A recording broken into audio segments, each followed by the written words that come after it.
ఇంట్లో 5గురు పిల్లలుంటే సందడి సందడిగా ఉంటుంది. ఈ 5గురు పిల్లల్లో ఎవరు ఎక్కువ అల్లరి చేసేవాళ్ళు? అంత అల్లరి లేదండి. ఈయనే అల్లరి. అమ్మ ఇక్కడ ఒకటమ్మా, అల్లరికి హుషారుకి చలాకితనానికి చిలిపితనానికి ఆ తేడా తెలుసుకుని చెప్పమ్మా. అల్లరంటే ఇప్పుడు నా ఇమేజ్ ఏమైపోద్ది, అల్లరంటే అల్లరుడు అని, నేనేమో చాలా రావుడు మంచి బాలుడు అనేలాగా నా ఇమేజ్ ఇది. నేను అలాగే చెప్తుండేవాడిని. నా ఉద్దేశం అదే. నేనేమో అల్లరి నన్ను అంటే చలాకితనం, అమ్మ అల్లరు అనుకునేది. లేదండి, ఎక్కువ హుషారు కానీ చాలా బాగుండేవాడు అబ్బాయి. ఇంట్లో పనులన్నీ మీకు సాయంగా ఉంటుంది. అవునండి, వాడే చేసేవాడు అండి. ఇంట్లో ఎవరు ముట్టుకునేవాడు కాదు. మా నాగబాబు అస్సలు ముట్టుకునేవాడు కాదు. అన్నిటికీ నాకు ఆయన సహాయమే పాపం. నాన్న ఆయన ఉద్యోగం వెళ్ళిపోయారు. నేను పాక్కుంటూ అలాగా వెళుతూ వెళ్ళిపోయాను, నాకు తెలియదు. తర్వాత అమ్మ చెప్తుంటే లేదుగా మాత్రం కొన్ని కమ్మర కోళ్ళు ఉంది ఒక అది పెట్టి అది వెళ్ళి కూర్చోతా ఏడుస్తున్నాను రోడ్డు మీద. అయ్యేసరికి వాళ్ళు 3 years.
చెల్లెళ్ళకి ఇచ్చిన సలహా ఏంటి?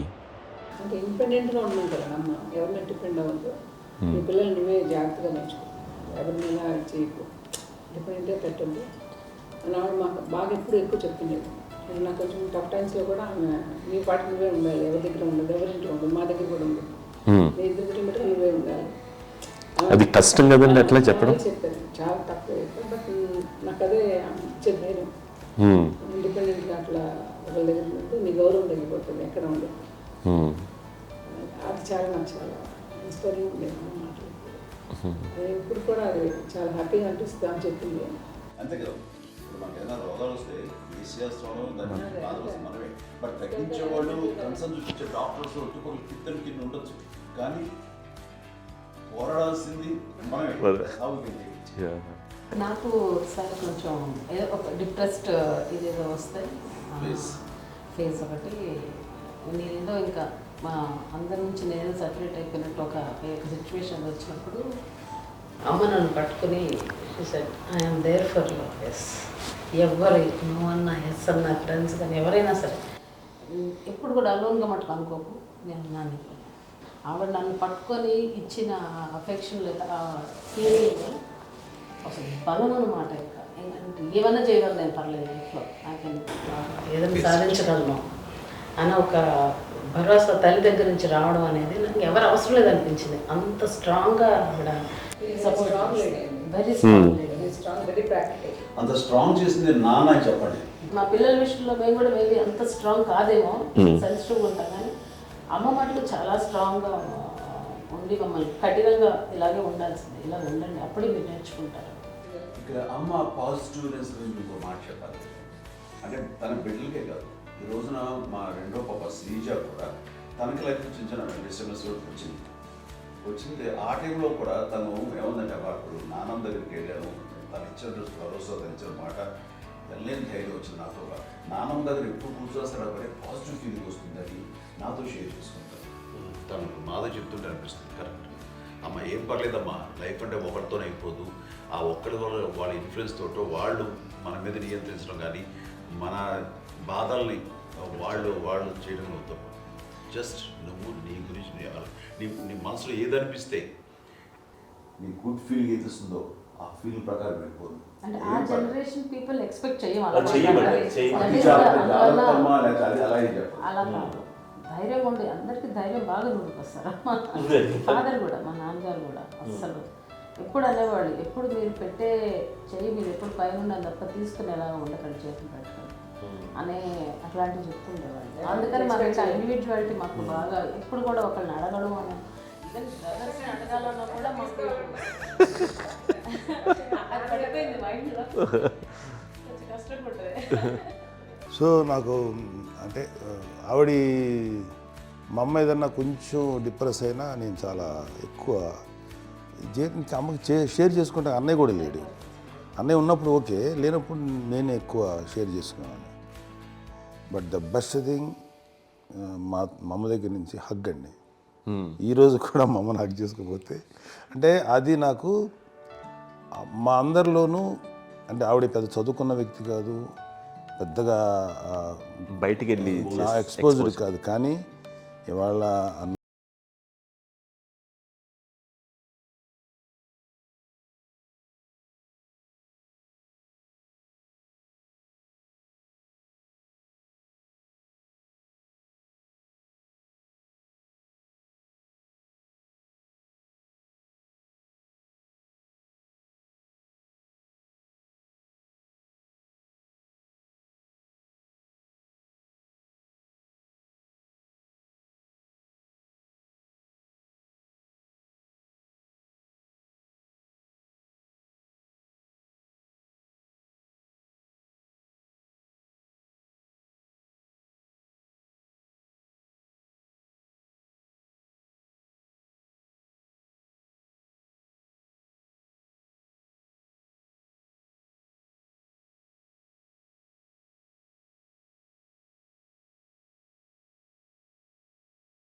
చెప్పాలంటే మీ అందరికీ ఆవిడ ఒక వైఫై లాంటిది. Yes, you can say that. Yes yes. ఇంకొక అడ్వైజ్ కట్టండి, అమ్మ విషయంలో నేను గొప్పగా ఫీల్ అయ్యేది, కానీ చాలామంది పెద్దలు రిటైర్ అయిపోయి విశ్రాంతి తీసుకుంటున్నటువంటి పెద్దలందరూ కూడా ఆచరించే విధంగా ఒక విషయాన్ని నేను గమనించాను. ఇప్పుడంటే నా దగ్గర ఉంటుంది కాబట్టి ఉన్నాను. అమ్మ విడిగా ఇంకొక ఇంట్లో ఉండేది 9 సంవత్సరాలు, నాన్నగారు పూర్వం దగ్గర నుంచి ఉండేది. 5 సంవత్సరాలు ఒంటరిగా ఉండి నన్ను బిడ్డలందరూ ఎవరు మానవుడు వెళ్ళిపోయారు, నేను ఒంటరి అయిపోయాను అన్న ఫీలింగ్ అమ్మకు ఎప్పుడు ఉండేది కాదు. తర్వాత బిడ్డలు ఆయా వాళ్ళ టైం బట్టి వచ్చి చూసుకుంటూ సరిపోతుంది. అది వారమా, నెలక, 2 నెలక, అసలు ఒకసారి రాలేని పరిస్థితిలో ఉంటుంది 5-6 నెలల పాటు. ఇదే ఊళ్ళో ఉండి పక్క విధుల్లో ఉండి ఎవరి పనులు వాళ్ళు బిజీగా ఉండి, ఎవరి షూటింగ్ వాళ్ళు బిజీగా ఉండి, ఎవరి ప్రొఫెషన్లో వాళ్ళు బిజీగా ఉండి, ఎవరి ప్రొఫెషన్లో వాళ్ళు బిజీగా ఉండి, తన సంసారం తను బిజీగా ఉంటాను అనుకోసరి అమ్మ ఏమీ ఫీల్ అయ్యేది కదా, ఏంటమ్మా రావట్లేదు, అసలు పట్టించుకోవట్లేదు ఏంటి అంటే అంతేలేమ్మా అని ఇలాంటి నిరసన మాటలు కానీ, ఈసరింపు మాటలు కానీ, లేకపోతే న్యూనతాభావం కానీ ఇలాంటివి ఎప్పుడు అమ్మకు లేవండి. వచ్చారు అబ్బాయి ఏం చేసి పెట్టడా చెప్పండి అంటూ చాలా పాజిటివ్ ఉండి ఇప్పటికీ కూడా తను సెపరేట్ కిచెన్ మా ఇంట్లో మిగతా అందరూ వేరే కిచెన్. ఎందుకంటే అమ్మకి మోస్ట్ స్ట్రెస్ బస్టర్ వచ్చేసినా లేకపోతే రిలీఫ్ ఏంటంటే తన కిచెన్లో కూర్చొని వండుకు వండి అందరికి పెట్టాం. ఇప్పటికీ కళ్యాణ్ బాబు అక్కడక్కడ తిరిగేసి ఎక్కడెక్కడో చేసి నిరసనలు చేసి అన్ని రకాలుగా చేసి వస్తే అమ్మకి చాలా జాలి. ఆడేదో ఇంక మేము గుడ్లా కష్టపడుతున్నాం కానీ ఆడి ఎంతలో వెళ్ళేదో మీ టీవీలో వాటిలో అది ఎక్కువగా చూపించేసరికి వాడే కష్టపడతారు, మేము కష్టపడలేదు ఫీల్ అమ్మకి. అందులో వాడు రాగానే ఎలా వచ్చావా అని అమ్మ ఎక్కడ కళ్యాణ్ బాబు అంటే ముందు అమ్మను కానీ ఎక్కడ కళ్యాణ్ బాబు తను ఎక్కడ ఉంటాడో ఏముంటుందో తెలుసు. అది తెలిసిన తర్వాత ఎక్కడ తను వాడికి ఇష్టమైన బిర్యానీ అవి చేసి చక్కగా పంపించి అన్నీ చేస్తుంది. అట్లాగా బిడ్డలకి పెట్టడమే తప్ప బిడ్డల నుంచి ఈ వయసులో ఎక్స్పెక్ట్ చేయడం లేకపోగా కొంచెం పట్టించుకోవట్లేదు అనే ఒక న్యూనత భావనలోకి వెళ్ళిపోయి సైకలాజికల్ డిప్రెస్ అయ్యే మదర్ మాత్రం కాదు. ఆ రకంగా మాకందరికీ భరోసా. మేము కూడా పెద్ద అయినా బిడ్డలు వాళ్ళ ప్రవృత్తి ఉద్యోగరీత్యాల వాళ్ళు వృత్తిరీత్యా వాళ్ళు దూరం అయిపోయి మనల్ని చాలా కమ్యూనికేషన్ గ్యాప్ వచ్చినా సరే బిడ్డలు నాకు దూరం అయిపోయి పట్టించుకోవట్లేదు. ఇలాగే చూసావా వెళ్ళి ఎంత ఇదిగా వదిలేయేవాళ్ళు గురించి ఇప్పుడు ఏమైపోయాను అన్న ఇంత కించెం బాధపడలేదు వాళ్ళకి అంటూ నెగిటివ్ సైడ్ ఆలోచించే విధానం లేనే లేదు. అది మా అందరికి ఎంత కంఫర్టబుల్ అంటే అంత కదా. ఎంచుకోకపోతే మాధవ చూసుకుని మాధవ లేకపోతే నాగబాబు వెళ్తుంటాడు కడియడం వల్ల మా విజయం చూసుకుంటున్నది సరే నాకు కళ్యాణ్ బాబు తను చూసుకుంటుంటాడు. ఇలా ఎవరో కూడా వెళ్తూ ఉంటాం. అమ్మ మాత్రం అది వెరీ గుడ్ హెల్దీ. నేను చాలా మంది తల్లిదండ్రులు చూశాను, అవును, వాళ్ళు చాలా ఇబ్బంది పడుతూ ఉంటారు. పట్టించుకోవడం మేము అర్థం చేసుకోగలము కానీ వాళ్ళు వస్తే బాగుంటుంది కదా అనేది ఉంటుంది. ఫీల్ అవుతారు. అవును, అలాంటి ఫీలింగ్ ఏం లేదు. పైగా బిడ్డలు వస్తే వాళ్ళకి ఏం చేసి పెట్టాలా అనే ఆలోచన. అది వెరీ హెల్దీ. చాలా మంది ఆచరించాల్సిన గొప్ప విషయం అనుకుంటాను. చిన్నప్పుడు అన్ని ఆనందాలేనా, మర్చిపోలేని దుఃఖాలు కూడా ఏవైనా ఉన్నాయా? అమ్మ చెప్పాలంటే ఓపికకి, గృహిణిగా తన బాధ్యతలు నిర్వర్తించడానికి అండ్ అన్ని రకాలుగా టేకింగ్ కేర్. దీనికి ఒక మంచి ఉదాహరణ నేను చెప్పగలను. అది తలుచుకున్నప్పుడు నాకు చాలా ఉద్యోగంగా ఉంటుంది, నాకు చాలా కంటితలు వచ్చేస్తుంది. అమ్మకి మేము 5 బిడ్డలు అండ్ పురిట్లోనూ 1 year పెరుగో 2.5 years పెరుగో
తెల్లారికి కాన్షియస్ పోయింది. ఏం చేయాలో తెలియదు. అమ్మ వయసు చిన్నదే. ఇద్దరు తీసుకుని ఆ బిడ్డల్ని ఒళ్ళో పెట్టుకుని శవాన్ని డెడ్ బాడీని రిక్షాలో ఇంటికి ఇప్పటికీ నాకు గుర్తు ఆ విజువల్స్.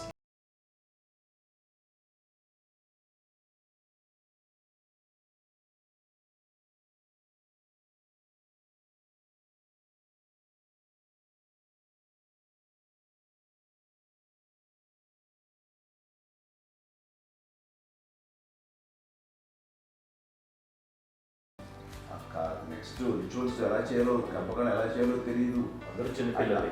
తను చిన్నది, మిగతాలందరూ పసివాళ్ళే. సో ఇలాంటి పరిస్థితుల్లో కమ్యూనిటీ వచ్చిన చుట్టుపక్కల వాళ్ళు వీళ్ళు వచ్చి చేయాల్సిన కార్యక్రమాలు చేశారు. ఆ సమయంలో నాకు ఎక్కడో కమ్యూనికేట్ చేసి డిపార్ట్మెంట్ ద్వారా నాన్న వచ్చేసరికి అన్నీ అయిపోయింది. ఇప్పటికీ నాకు ఇంటిగా మేము ఇలా ఎన్ని పురుషులు ఎన్నుకుంటున్నామంటే ఎలాంటి ఇది లేకుండా జాగ్రత్త అనే ఒక హెచ్చరికలాగా చేస్తూ అండ్ పంపించాలని సపోర్ట్ చేసి అండ్ ఇప్పుడైతే నా మీద ఎంత నమ్ముకుంటే నేను ఏం నిర్ణయం తీసుకున్నా మరో అండ్ తనకి హాస్పిటల్ పెద్ద ఫోబియా. నేను ఎక్కడికి వస్తాను హాస్పిటల్ రాను. ఈ మధ్యకాలంలో సరే అమ్మకి మోకాల ఆపరేషన్ జరిగింది. అమ్మను కొంత బాధపడుతున్నావు, అసలు ఈ రోజున వచ్చిన మెడికల్ అడ్వాన్స్మెంట్లో నీకు అసలు ఏ బాధ తెలియకుండా మోకాల ఆపరేషన్ రీప్లేస్ చేస్తారు అని వీళ్ళందరూ చెప్పాలి.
అదే అబద్ధం అండి. అది అన్నయ్య నన్ను గౌరవంగా మాట్లాడుతున్నాడు కానీ అన్నయ్య అవుట్ ఆఫ్ ప్రొటెక్షన్ మాట్లాడుతున్నాడు కానీ అవుట్ ఆఫ్ మాట్లాడుతున్నాడు కానీ అసలు ఎప్పుడు ఏ పని చేయలే.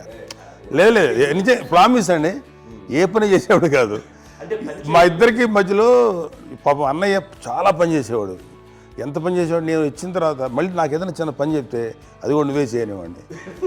ఆ కోపం వచ్చేది, కోపం వచ్చి ఒకడు కొట్టేవాడు, కొడితే కోపం వచ్చేది తప్ప నేను వెళ్ళేవాడిని కాదు.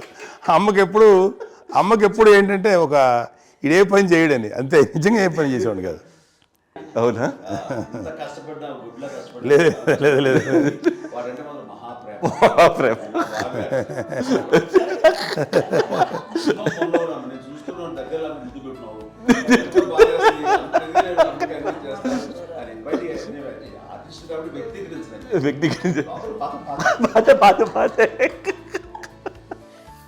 చిన్నది కాబట్టి చివరిది కాబట్టి తనంటే బుద్ధండి, నేను పెద్దోడు కాబట్టి నేను ఎక్కువ కష్టపడింది కానీ మా నాన్నగారి చేతిలో ఎక్కువ అంటే నాన్న బాగా కోపం ఎక్కువ అనుమానించింది కానీ అన్నయ్య పాపం బాగా దొరికేసేవాడు పాపం. ఒకసారి అంటే మరి మాకే అనిపి ఏంటి ఇంత దారుణంగా ఉంది నాన్న మీద కోపం వచ్చేది నాకు. నాన్న మీద కోపం వచ్చేది, ఆయన చేసి బాధ అనిపించేది. అమ్మాయి ఏమనేది కాదు. సరే అయినా సరే ఎప్పుడు కూడా పోనీ అంది చేసినా మళ్ళీ తను హైపర్ యాక్టివ్ అన్నయ్య ఫుల్. ఇప్పటికీ ఉన్నాడు, ఇప్పుడు ఈ రోజు కూడా అదే అన్నయ్య సేమ్ హైపర్ యాక్టివ్. యూజువల్గా పెద్ద కొడుకు కొంచెం అంటే సూపర్గా ఒక నిదానంగా ఉంటాడు అంటారు, బట్ అన్నయ్య దాని జస్ట్ ఆపోజిట్. యూజువల్గా ఆఖరి పిల్లలు హైపర్ యాక్టివ్ ఉంటారు, అన్నయ్య పుట్టడమే భయంకరమైన హైపర్ యాక్టివ్. ఒకప్పుడు అమ్మాయిల్ని ఎక్కువగా బయటికి పంపించేవాళ్ళు, అబ్బాయిల మీద కూడా అనేక ఆంక్షలు ఉంటూ ఉండేవి. మీ పిల్లల్ని అలా ఆంక్షల మధ్య పెంచారా, లేకపోతే పూర్తి స్వేచ్ఛనిచ్చారా? అంటే మాకు మా నాన్నగారు కానీ మా అమ్మగారు కానీ అండి మాకన్నా చాలా బ్రాడ్ మైండ్ ఉన్న వ్యక్తులండి. ఎందుకంటే పిల్లలు ఎక్కడన్నా బయటకు వెళ్తే ఇప్పుడు మేమైతే భయపడిపోతాం.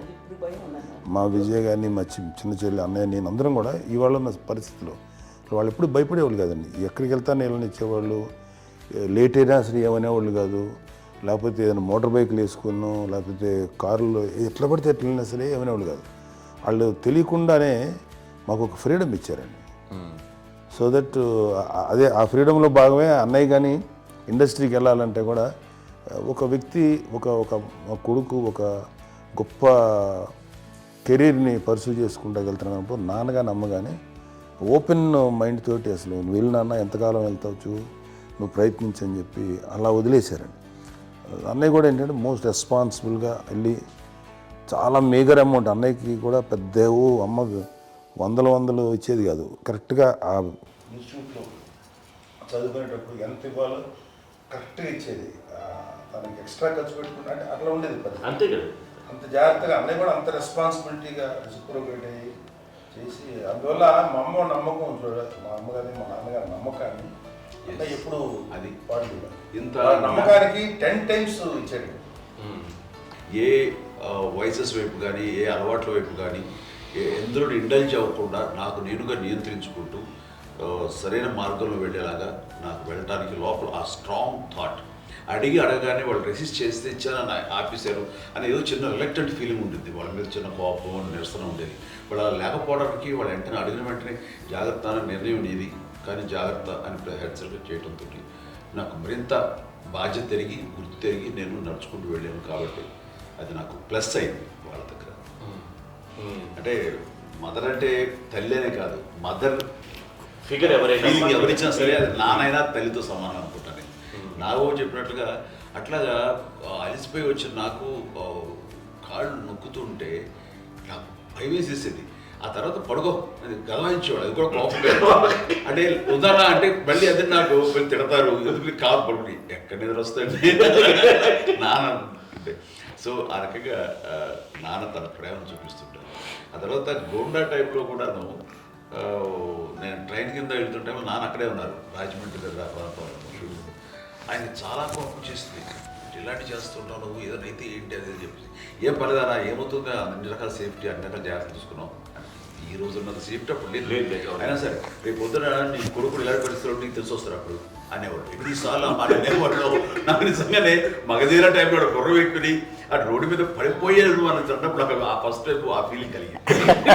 అలాగే పీటర్ హెయిన్స్ అనేవాడు ఫస్ట్ మగధీరలో జంప్ చేస్తారు, మోటార్ బైక్ జంప్ చేసినప్పుడు ట్రైల్లో పీటర్ హెయిన్స్ అంత హైట్ నుంచి 20 feet 25 feet హైట్ నుంచి పడిపోయి మొత్తాన్ని బోన్స్ని ఇరగొట్టుకుని వాడు 7 నెలల పాటు వాడు ఇరప్పుడు హాస్పిటలైజ్డ్. అది వీడైతే ఏమో తలుచుకుని భయం వేసేసేది. అప్పుడు నాన్న గుర్తుకు వచ్చేవాడు, ఓహో వాళ్ళ టెన్షన్ ఇంతే లేదు, మనకి మన కొడుకు వస్తే తెలియదు ఈ మాట నాన్న ఎప్పుడు అన్నారని అనిపిస్తుంది.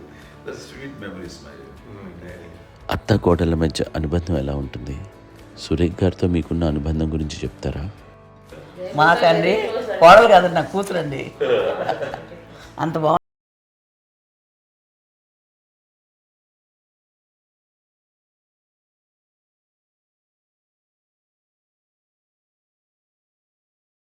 మీది ఒక అందమైన ఉమ్మడి కుటుంబం, అందరూ కలిసి ఉంటారు. ఇంత ఆనందంగా ఉండడానికి కారణం ఏంటి? దీనికి పునాది ఎవరే వేశారు? మా నాన్నగారి క్వాలిటీ నేను ఎగ్జాంపుల్ చెప్పగలను. అమ్మ వాళ్ళ ఇంట్లో పెద్దది, వాళ్ళ నాన్నగారు అంటే మా తాతయ్య గారు ప్రొహిబిషన్ డిపార్ట్మెంట్లో సిఐ గారు ఎస్ఐ గారు.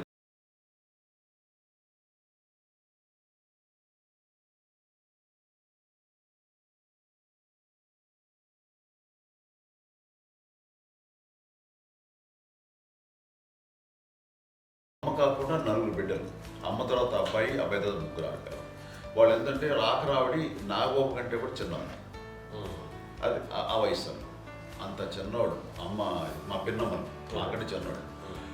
అలాంటి పిన్నమ్మల్ని ఆయన వీళ్ళ నాగ చనిపోయిన తర్వాత తన ఫ్యామిలీ అంతగా నాన్న పెంచారు. నాన్న కూడా అరాకురా శాలరీ మీద బతికేదే తప్ప కూడా కాదు.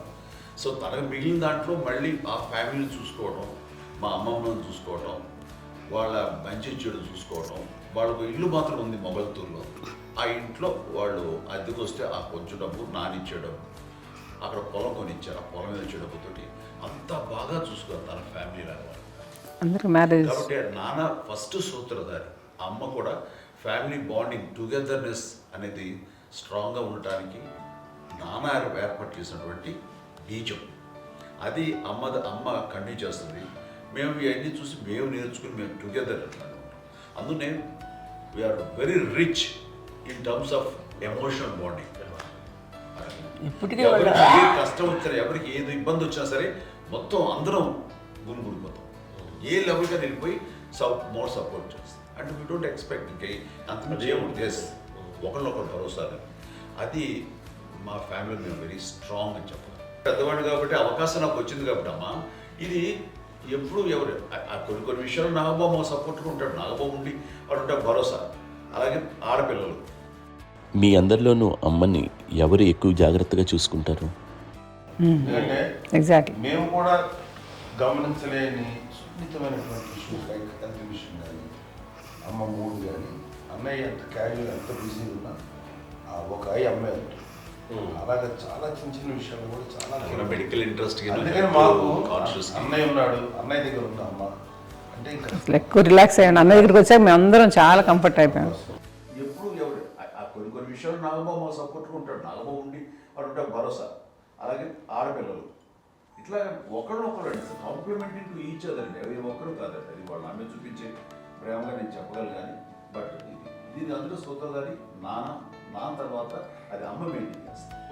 ఇప్పుడు అమ్మ నా ఇంట్లో ఉంది అంటే మనవాళ్ళు వస్తారు, మనవాళ్ళు వస్తారు, ఆడబిడ్డలు వస్తారు, వీళ్ళ బిడ్డలు వస్తారు, ఇల్లు ఎప్పుడు కలకలాడతారు అమ్మ.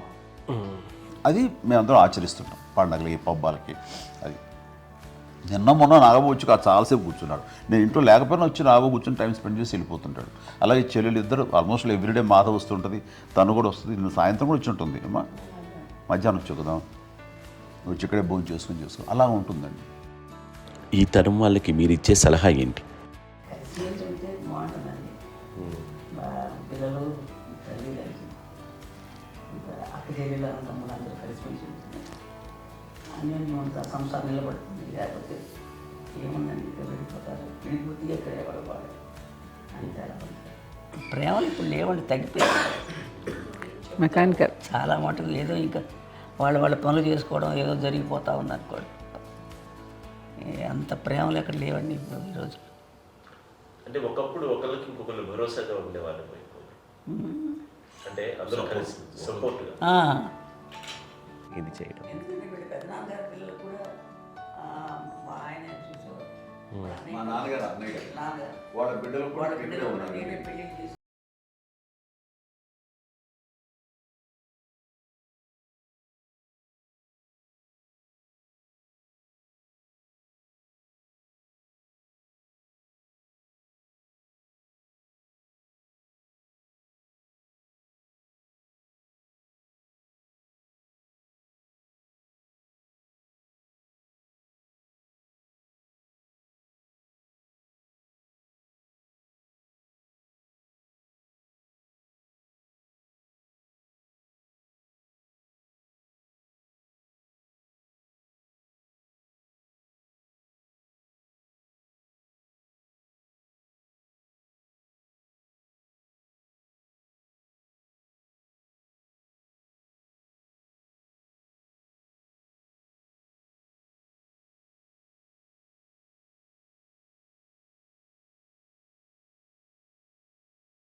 మించింది ఎన్ని ఆస్తులు వచ్చాయి ఫిజికల్గా అనే దాని మీద కంటే కూడా ఇవి ఆస్తిగా తీసుకుంటూ నేను విలువ ఎరిగి గుర్తెరిగి దాని ప్రభావం తెలుసుకుని అది కనుక మనం ఇచ్చిపుచ్చుకుంటే ఫ్యామిలీలో అంటే దాని మించిన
మా చెల్లెలు కూడా వస్తుందని అనుకోవట్లేదు, సూర్య కూడా రేపు ఉంటుందని నేను అనుకోవటం లేదు.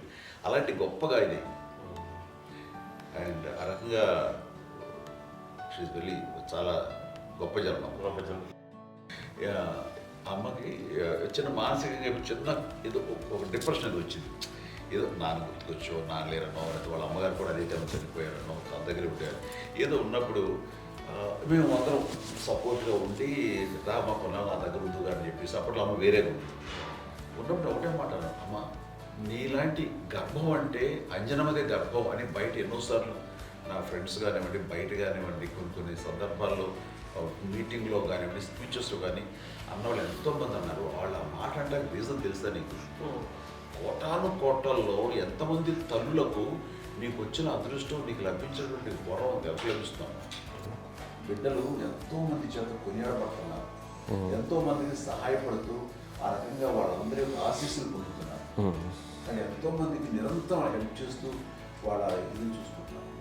అవి ఆ భగవంతుడు మీరు చేస్తున్న పూజలో ఉన్న ఆ భగవంతుడు మన నెక్స్ట్ తరాలకు కూడా మనకి ఇలాంటిది వారసత్వంగా ఇస్తూ అదే రకంగా కొనసాగించేలాగా మాకు అదృష్టాన్ని ఇచ్చారు.